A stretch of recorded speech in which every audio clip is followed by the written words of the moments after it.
表彰状第16回日本語スピーチ大会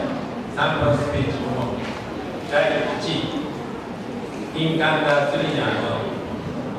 記念は第16回日本語スピーチ大会において優秀な成績を収めましたのでここに表彰します。2019年3月16日ガオス教育スポーツ大臣兼ガオス日本友好協会会長センスワン大団長中ラオス日本に対し批判されました。おめでとうございます。